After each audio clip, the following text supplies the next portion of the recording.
Nós vamos ter o nosso tempo de reflexão bíblica aqui. Escolhi para meditar diante de Deus um texto muito conhecido, texto muito usado em casamento, as bodas em Caná da Galileia. João capítulo 2. Vou ler do verso 1 ao verso 11. João 2, verso de 1 a 11. O momento em que jovens vão se casar, né? Vão se tornar uma só carne, mas vão fazê-lo não sem a presença de Cristo. O texto é muito claro para dizer o quê? Jesus também foi convidado. Ele não é penetra lá não, e ele não vai de penetra mesmo. Participa na vida daqueles que têm comunhão com ele, que formam com ele uma aliança de viver segundo os seus ensinos, segundo os seus propósitos, segundo o querer do coração de Deus, do plano e propósito de Deus para o marido ou para a mulher, para o pai ou para a mãe, abençoando a vida do seu cônjuge com a sua vida. Vamos lá. As bodas em Caná da Galileia, João 2, verso de 1 a 11. 3 dias depois houve um casamento em Caná da Galileia, achando-se ali a mãe de Jesus. Jesus também foi convidado com seus discípulos para o casamento. Tendo acabado o vinho, a mãe de Jesus lhe disse: eles não têm mais vinho. Mas Jesus lhe disse: mulher, que tenho eu contigo? Ainda não é chegado a minha hora. Então ela falou aos serventes: fazei tudo o que ele vos disser. Estavam ali 6 talhas de pedra, que os judeus usavam para as purificações. Cada uma levava 2 ou 3 metretas.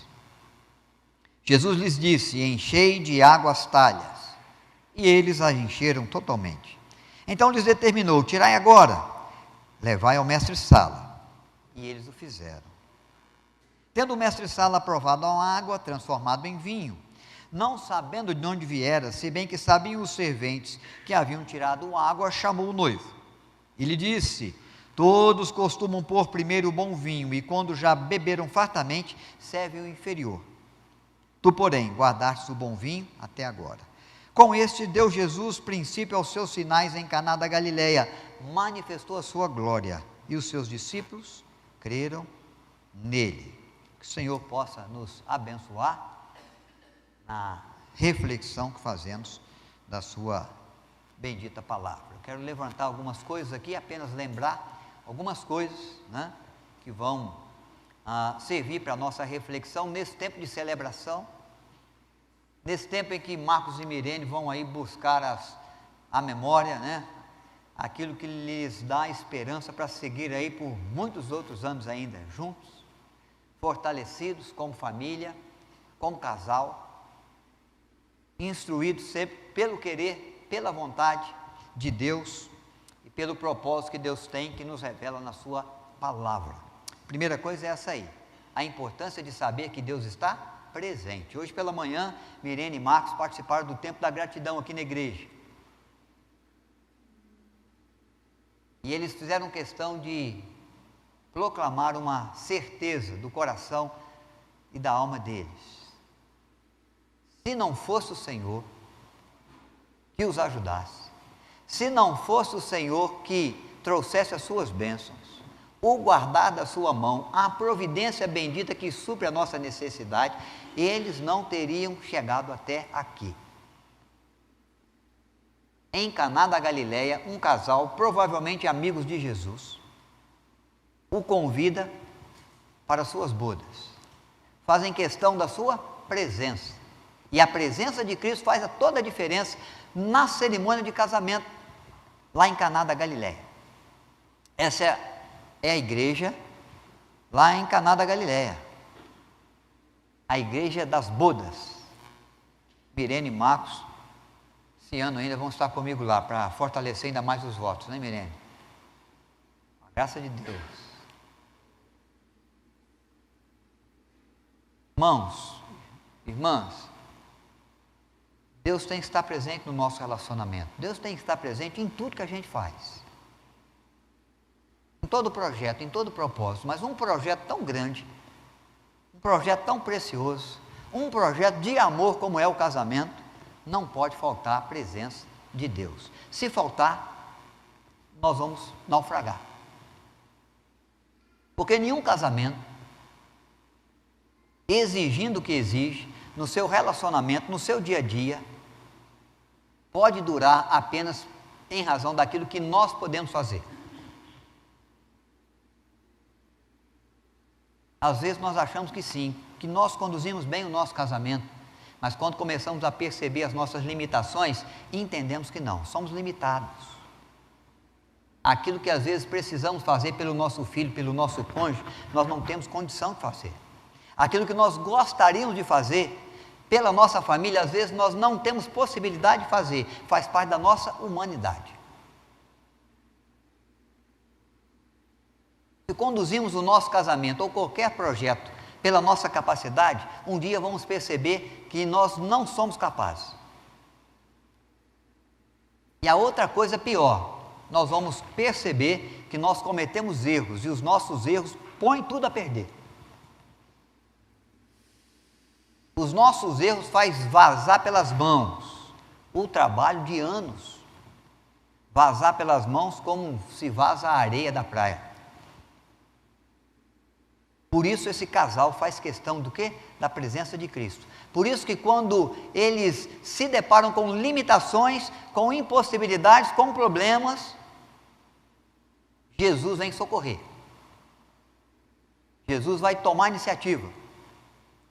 Jesus vai fazer o que eles não podiam fazer. Jesus vai transformar água em vinho. O primeiro milagre. O primeiro milagre de Cristo é pensando em um casamento. Na alegria, na felicidade de um casal. Na possibilidade de realizar de um sonho. Ou de sonhos que um casal traz diante do altar. É claro que aquele noivo preparou tudo da maneira com que ele poderia preparar, porque a responsabilidade de toda a festa, de toda a vestimenta da sua família e da família da noiva é sua. Tudo aquilo que vai ser servido, seja comida ou bebida, é ele que prepara. E é um mestre-sala, um mestre de cerimônia, que avalia com muito rigor, toda a qualidade da festa, porque isso está determinando diante da sociedade que aquele jovem pode de fato tirar a moça de dentro de casa, onde ela tem todo o cuidado, onde ela tem o conforto que o pai pode dar, e pode assumir o compromisso de marido, para estabelecer a sua família, dentro dos princípios da lei judaica, dentro do compromisso que um pai tem, que um marido tem, no cuidado com o seu cônjuge, com a sua esposa, e futuramente com seus filhos, e com netos e bisnetos, mas especialmente com a sua esposa e com seus filhos e filhas. Faltar vinho significava o quê? Ele não tem condição.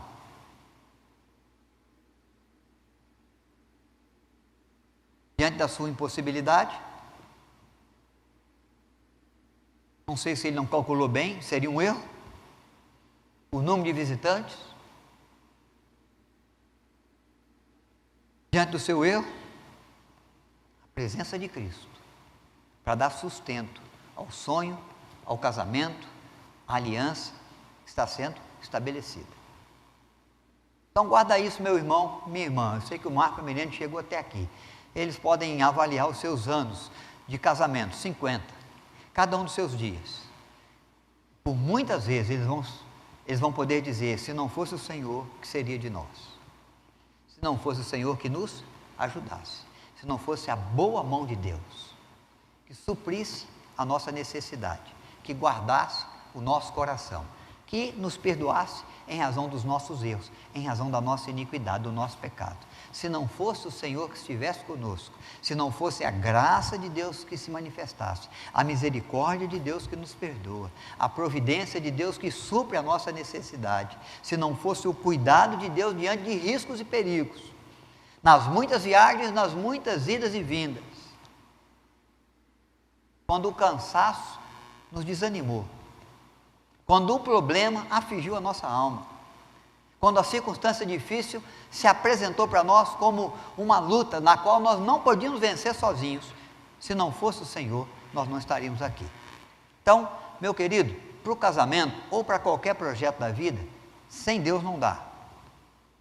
A importância da presença de Deus, porque um dia você vai se deparar com a sua impossibilidade, com o seu pecado, com a sua iniquidade, com o seu erro, com a sua impotência, com o seu cansaço,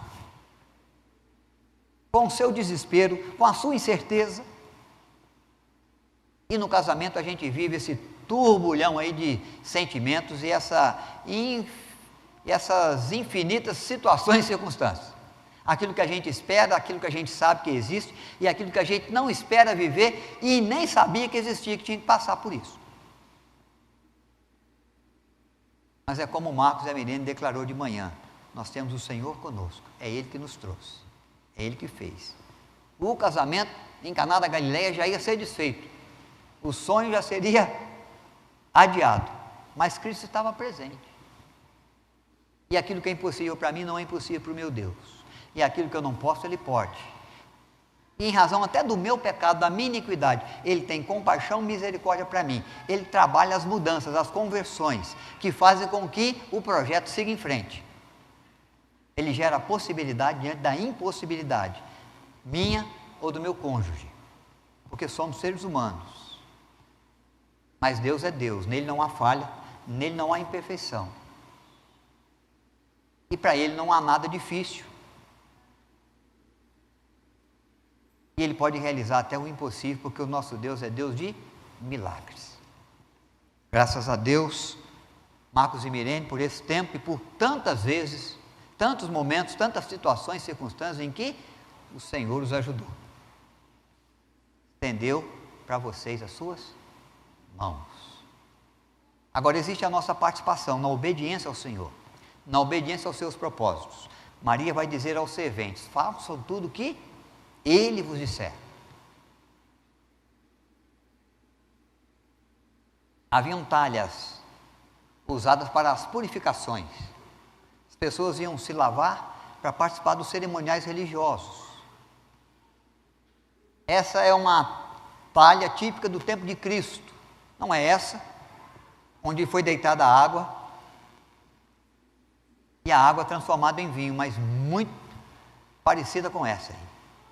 Essa é uma das talhas da purificação. 200 metretas, as metretas mencionadas aqui correspondem a 200 litros de vinho. Mas para acontecer, os serventes tiveram que obedecer. Havia uma necessidade, havia um desafio, havia um risco do casamento acabar. Não acabou porque os serventes fizeram tudo como Ele lhes ordenou. Deitaram água nas talhas.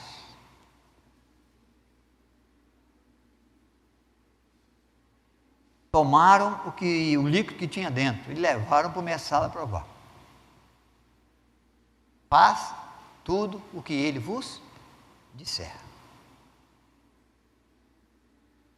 Num casamento, Deus tem o melhor conselho, pode ter certeza disso.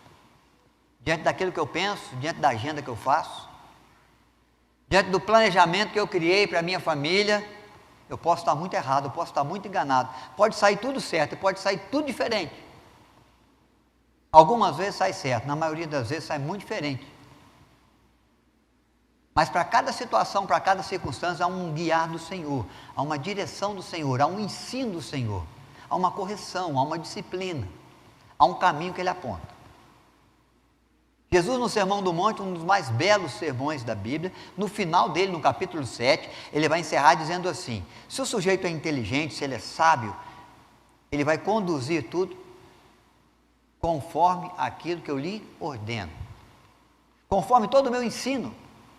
Ele vai ouvir a palavra de Deus e ele vai praticar a palavra de Deus. Obediência àquilo que está sendo ensinado. E aí ele é o cara inteligente, a pessoa sábia, que construiu sobre a rocha. E pode vir as tempestades e as inundações, e os ventos podem soprar com ímpeto contra aquela casa que não vai cair, porque está solidificada, edificada na rocha. Nossa participação, irmãos, para conduzir bem a nossa família, o nosso casamento, é obediência à palavra de Deus. Quando obedecemos e expressamos sabedoria. Quando trazemos para dentro do meu relacionamento com o meu cônjuge, na instrução dos meus filhos e filhas, na educação deles, aquilo que o Senhor me instrui e me diz na sua palavra, pode ser que seja muito diferente daquilo que eu gostaria, pode ser diferente daquilo que eu pensei, pode ser diferente do que aquilo que eu desejo fazer, mas se eu fizer, eu vou construir para durar. Agora, se eu andar conforme o meu conhecimento, conforme a minha capacidade, Jesus diz que é a atitude do tolo, que constrói sim, que a casa parece ser a mesma, tem a mesma quantidade de cômodo, tem a mesma beleza, pode ser que pareça até ser mais bela, mas está sobre a areia. Quando vier as dificuldades, vai desabar. Quando o vento soprar com ímpeto contra aquele casamento, contra aquele relacionamento, ele vai se transformar em ruína. Então, na minha sabedoria, na pequena sabedoria que Deus me dá, Ele me instrui a obedecer. Deita a água nas talhas. Eles foram, não questionaram, deitaram a água. Pega a água agora, pega o líquido, leva lá para o mestre-sala provar. Eles levam, sabendo que deitaram a água. E sabendo que o mestre-sala quer o quê? Espera o quê? Vinho. Nós não precisamos de água. Nós precisamos de vinho. Mas quando o mestre-sala toma a água transformada em vinho, que foi levada pelos serventes, numa atitude de obediência, mesmo que parecesse absurdo, ele manda chamar o noivo, porque ele toma do melhor vinho da festa.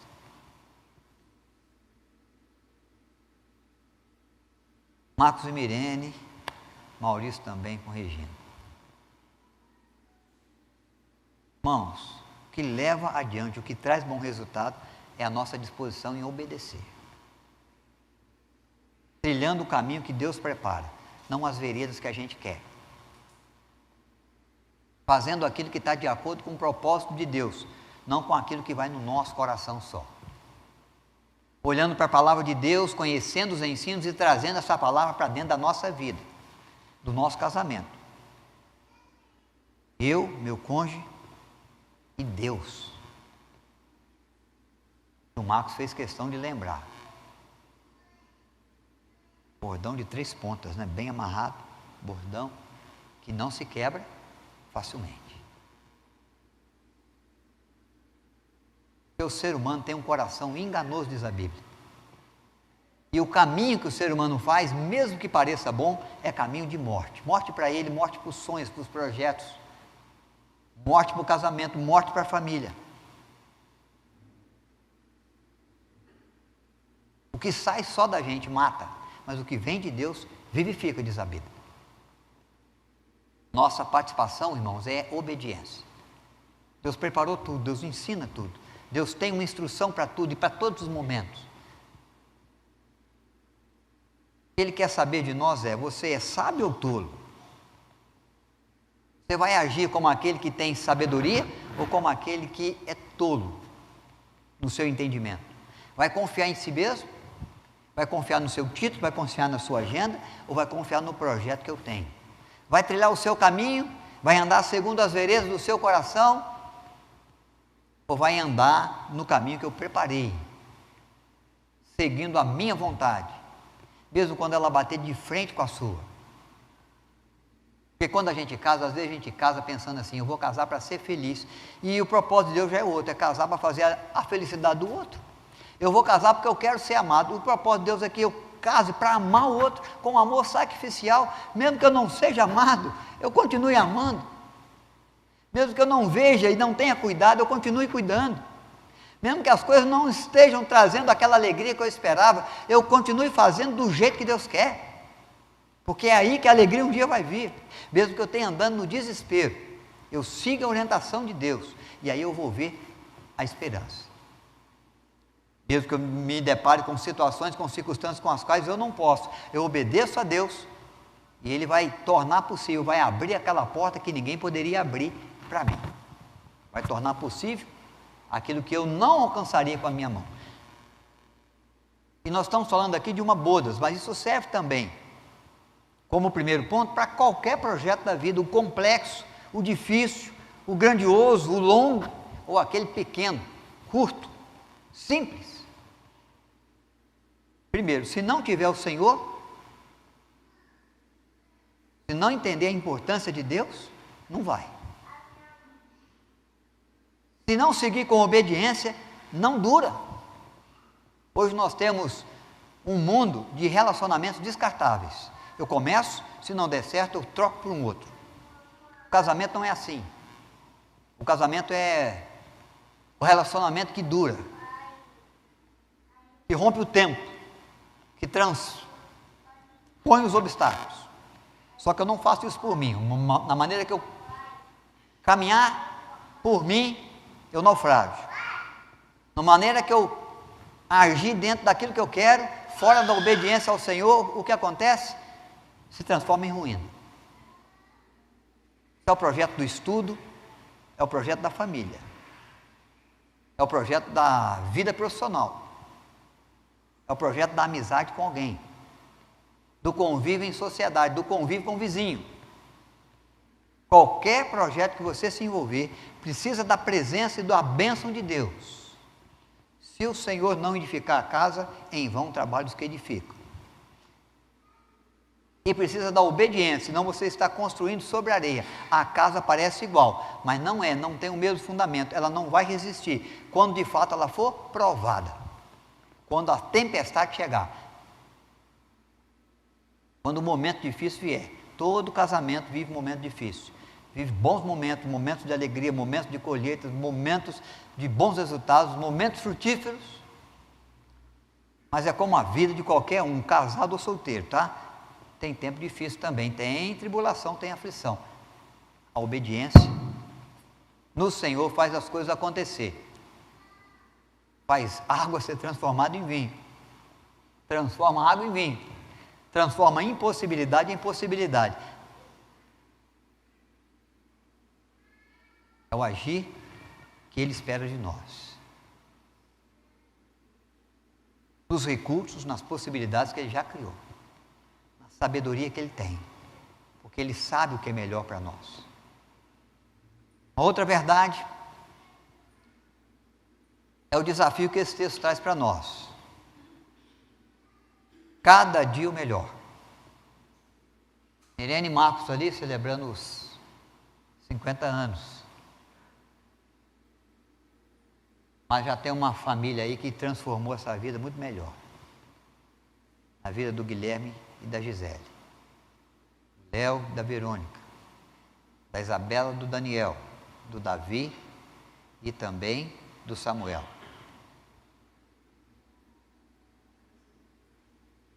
Quando o mestre Sala chama o noivo vai pensando o quê? Acabou a festa. Ele já descobriu que não tem mais vinho. Você é considerado um incompetente, vai naufragar antes de sair do porto. Deve ter ido preocupado para lá, cabisbaixo, triste. Deve ter avisado a sua noiva assim, bem baixinho: o homem está me chamando lá. É o fim para nós.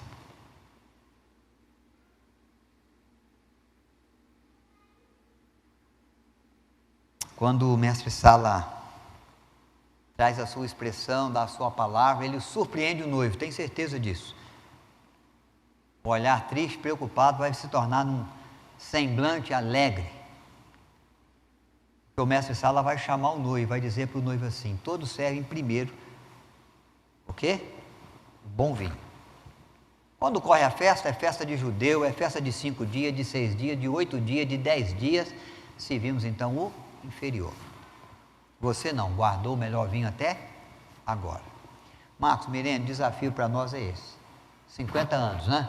Muita coisa boa, muita luta, muita vitória, muita produtividade, muita alegria, o enfrentar de muitas provas, o passar por tristezas, mas o surpreender de Deus na manhã de alegria, o pensar que não dava mais, mas Deus abriu a porta, Deus gerou a possibilidade, Deus transformou o mal em bem. E agora, vivendo melhor com filho e filha, com netos e netas. 50. Outros anos vão vir. Já estão vindo, né? Já começamos o 51. Já partimos aí para uma nova bodas. O desafio de Deus para vocês é fazer desses dias que estão vindo melhor do que aqueles que vocês já viveram. Isso pode ser que exija muito mais de vocês, que peça muito mais, mas agora muito mais maduros, muito mais conscientes do que dá certo, do que não dá certo, com muito maior experiência, com muito mais maturidade, com muito melhor condição de entender que vocês já têm a bênção de Deus, o cuidado de Deus para supri-los, para ajudá-los. Vocês já são um coração que se dispõe a obedecer, e obedecer é o melhor.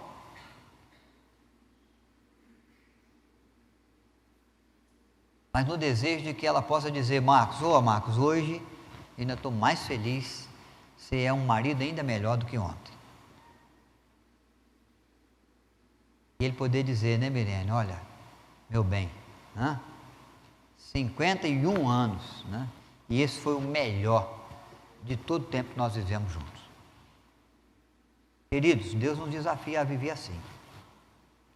Não importa se você já é um bom profissional, um bom aluno, se você já é um bom cristão, uma boa serva de Deus, se você já é um bom vizinho, um bom marido, um bom filho, uma boa filha, não importa. Quando Jesus faz o melhor, Jesus sempre fez o melhor, nunca fez meia boca, nunca começou um trabalho, não terminou, nunca deixou de encontrar um defeito naquilo que ele fez, um erro, uma falha, porque embora fora crucificado como malfeitor, não foi encontrado nada nele. Pilatos disse: não vejo mal nesse justo.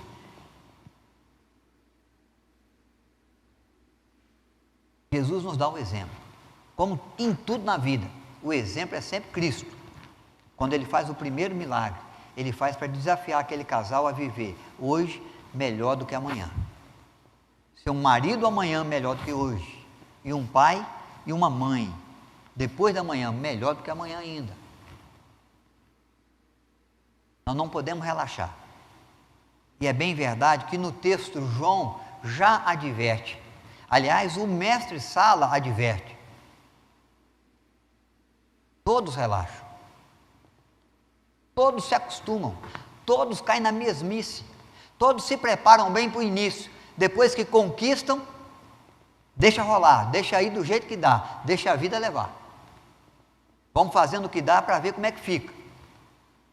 Mas o desafio de Deus para nós não é assim. É você apresentar amanhã o melhor que você pode, o melhor que você já fez na vida, no trabalho, no estudo, no projeto que você foi colocado por Deus, como vizinho que você é, como cristão que você é, como pai ou como mãe, como cônjuge. Quando nós começamos o namoro, nós colocamos a melhor roupa, nós vamos com um perfume mais cheiroso. Nós não chegamos lá, começamos a coçar a orelha e enfiar o dedo no nariz. Não chegamos na casa da nossa namorada ou da noiva e jogamos o tênis para um lado e a meia para o outro. E quando ela desce nos trinques. É uma princesa que vem aí. Não é com o cabelo bagunçado. Não é com aquela cara de horror, não. Com o passar do tempo, às vezes a gente relaxa. É claro que não dá para ficar assim o dia inteiro, o dia todo, mas é um exemplo para mostrar para você. Às vezes, quando você namora, você dá caixa de bombom, você leva flor, depois que você casa, você não leva mais nada. Não há mais o romantismo, se perde. Se perder, meu querido, é porque você está no normal. Todos servem primeiro o melhor vinho, depois que já se embriagou, que a festa já correu, que a coisa já está acontecendo, aí serve o vinho inferior, se acomoda. Deus sabe que o ser humano é assim. Se ele vai para o tempo de experiência, 30 dias de serviço, ele não atrasa, ele não precisa que o patrão mande ele fazer nada, ele já sabe das tarefas, ele já vai lá, quando o patrão vai dizer, ele já fez, ele fala assim, já fiz. Quando é depois da experiência, o patrão manda, ele não faz mais. normal do ser humano. Que Deus desafia a não ser o normal para mim, nem para você, Marco, nem Mirene, nem para o Maurício também, Regina. Não no casamento. Não em qualquer projeto. Nós estamos falando aqui não é uma coisa que serve só para o casamento, serve para tudo na vida. Não deixe que as coisas se acomodem para você. Não pense que agora você pode deitar em berço esplêndido. Você tem que se mexer, você tem que se mover, você tem que buscar ser melhor. Você tem que fazer mais curso. Você tem que se preparar melhor para o dia de amanhã. Você tem que avaliar aquilo que você tem que fazer, as tarefas, as ações, como você vai fazer, como você vai se preparar. Se prepare para isso. Quando você não se prepara, você sabe o resultado que tem. Você sabe que ficou meia boca. Você fica triste naquele dia, naquele momento, porque você sabe que você podia ter feito mais. Pelo seu casamento, pelo seu filho, pela sua filha, pela sua casa, pelo seu trabalho, pelo seu vizinho, pela igreja, pelo reino de Deus. Você não deu o melhor. O desafio de Cristo é melhor, quanto mais tempo, melhor. Contrário daquilo que se vê normalmente na humanidade. Nós não. Nós somos desafiados a servir um bom vinho hoje, servir um vinho melhor amanhã. Fazer o melhor que a gente pode hoje, ter o maior cuidado, o maior carinho hoje. E expressar um cuidado ainda maior, um carinho ainda mais precioso amanhã. Isso que dá resultado para nós, em tudo. Em tudo. Independente das lutas, independente das dificuldades. Naquilo que eu posso fazer, eu faço melhor. Isso que você tem que ter na sua cabeça. Nas coisas simples e nas coisas, tarefas longas e difíceis. Hoje eu mencionei aqui pela manhã. Completei 30 anos, estou rumo aos 50 agora. Irmãos, eu tenho aprendido com a Lala, que se eu for dobrar a cama, ou arrumar a cama, ou dobrar a coberta, ou colocar a mesa, ou lavar o copo, eu preciso fazer da melhor maneira que eu posso. Não dá para fazer daquele jeito que o homem gosta de fazer, não. Às vezes nós queremos fazer um pouco menos do que a gente pode. E aí o resultado também é menor. A alegria é menor. Os frutos são menos saborosos. E às vezes os frutos amargos surgem muito mais para a gente ter que engolir. O melhor da festa. O melhor ainda está por vir.